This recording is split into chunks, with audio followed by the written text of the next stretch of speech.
We have 3 wash plants running. That's what it's going to be all about. You go to that gold way at the end of the week. It's going to put a lot of stress on everybody. But it's the only hope I see for getting anywhere close to 10,000 down this season. That's for damn sure. If there's one thing Parker Schnabel hates, it's losing. And right now he's staring down a financial black hole, and 9 weeks into the mining season at Dominion Creek, Parker is in a $2.5 million debt hole with only $1 million in his bank account. That's the kind of math that keeps a gold miner up at night. His goal for the season, a jaw-dropping 10,000 of gold. But a reality check so far, he's only managed to scrape together 1,700. That's not even first of what he needs at this rate. He's on a one-way trip to financial disaster, and he knows it. So what does Parker do when he's cornered? He doubles down, or in this case, triples down. Instead of playing it safe, Parr has decided to run 3 wash plants at the same time, a move so risky that even his seasoned crew is skeptical. Why? Because keeping 1 wash plant running smoothly is already a nightmare. Keeping 3 running without breakdowns, that's just asking for chaos. But for Parker, there's no other choice. If he doesn't scale up production fast, he's going to end the season with a mountain of debt and a reputation in ruins for the first time all season. Parker's entire operation was stretched to its absolute limit. If there is, it's great, because there's no stripping their thaw.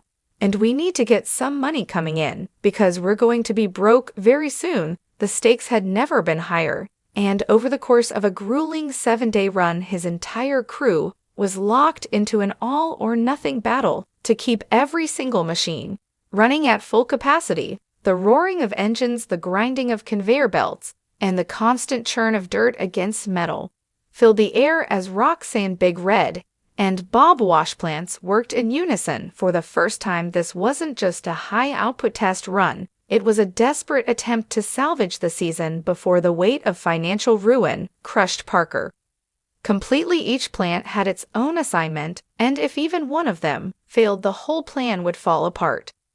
Roxanne, Parker's most promising wash plant, was fed premium pay dirt from the long cut. This was supposed to be the best ground on the claim, the kind of gravel that miners dream about, the kind that holds thick streaks of gold just waiting to be uncovered. But high hopes didn't always translate to high yields, and if anything went wrong with the processing, that rich dirt would be nothing more than wasted potential. Meanwhile, over at Big Red, things weren't nearly as promising. The plant was chewing through top-layer pay gravel from the bridge cut, which was risky for one major reason: the upper layers of pay dirt were notoriously unreliable. Sometimes they contained hidden pockets of gold, other times they were nothing more than glorified filler, barely worth the fuel it took to haul them to the plant. Well, that's not good. This is making me think, oh, the Indian River wasn't so bad. Parker was essentially gambling on the unknown, hoping that deeper cuts in the area would eventually produce something worthwhile. And then there was Bob, stationed over at Keenan Stewart's section of the claim. Unlike In's high-risk, high-reward ground or Big Red's uncertain top-layer material, Bob was handling moderate-grade pay dirt, not exactly the kind that would make anyone rich overnight, but at least consistent.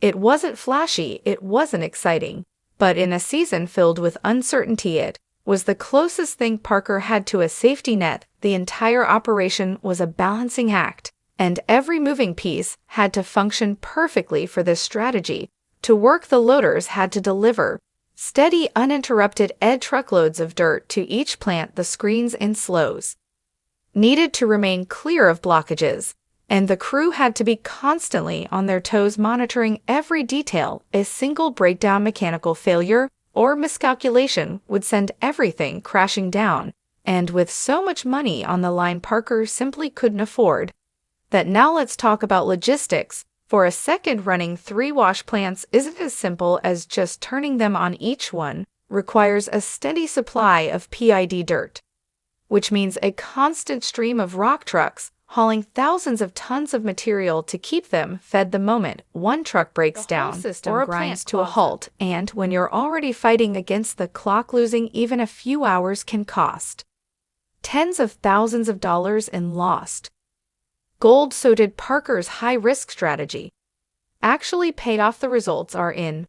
Parker and his crew just pulled off a 586-ounce cleanup worth around $1.05 million. That's a huge win, and by far the biggest cleanup of the season. But let's break down the numbers. Bob was the MVP, delivering 37 ounce all on its own. Not bad for a machine that's been overshadowed by Big Red for years. Big Red, the workhorse of Parker's operation, pulled in 74.9 ohms, proving that even the top layer pay at the bridge cut has some value. Roxanne delivered 27.40, which, let's be honest, is kind of embarrassing for a plant running premium pay dirt.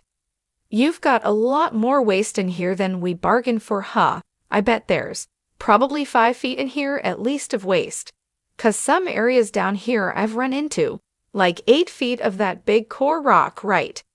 Yeah, I don't know how long this going to take you. You got a lot of gravel. Either something's wrong with the ground or the plant itself isn't running efficiently. While 586 ohms is a massive step in the right direction, let's do some quick math. Parker needs 10,000 ohm for the season. Even if he doubled this cleanup every week, he'd still be short of his goal by over 3,000 ohm. So while this is a much-needed win, it's nowhere near enough to guarantee a successful season. Now, let's talk about the unsung heroes of any mining operation, the rock trucks.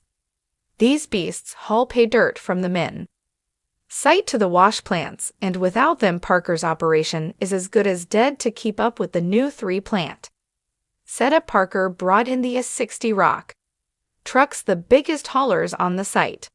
These monsters can carry 20 tons more pay dirt than the old A40s, which should, in theory, double their hauling efficiency. But there's a catch: bigger machines mean bigger breakdowns. First, one of the A60 trucks literally lost its tailgate mid-haul. No warning, no warning lights, just a massive metal door falling off in the middle of a dirt road.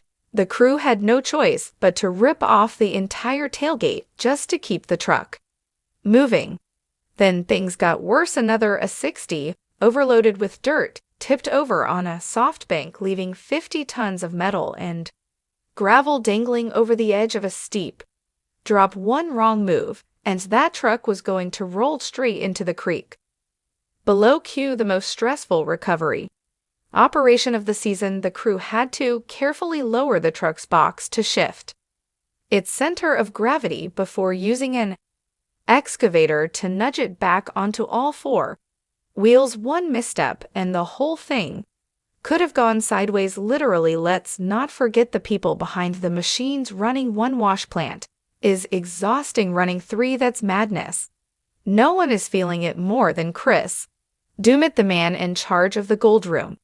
The poor guy already spends hours weighing, cleaning, and smelting gold from 1 plant. Now he's getting hammered with 3 times the amount of concentrate. Yeah, we're in trouble if we don't change something. We got a long road to hoe. Well, we got 3 wash plants. Yeah, 3 big wash plants rolling away, and they're finding less gold than 1 plant was finding last year. You can see the exhaustion creeping in. The crew is running on fumes, and the pressure is only mounting. Parker knows that if he doesn't balance workloads and prevent burnout, mistakes will start happening. And in gold mining, even a small mistake can mean thousands of dollars lost in unprocessed gold. So, here's where we stand. Parker just pulled off his biggest cleanup of the season, but he's still way behind schedule. Running 3 wash plants has proven it can work, but can he keep it going week after week without disaster? Because, let's be real, one major breakdown and he could lose a week of production. One exhausted worker makes a mistake, and gold gets left behind. One bad decision and the whole operation could collapse. Parker is betting everything on this. 3. Wash plant strategy, and with half the season still ahead, the next few weeks will decide whether this will be the greatest comeback in Gold Rush history or Parker Schnabel's biggest failure. One thing's for sure, he's not slowing down anytime soon.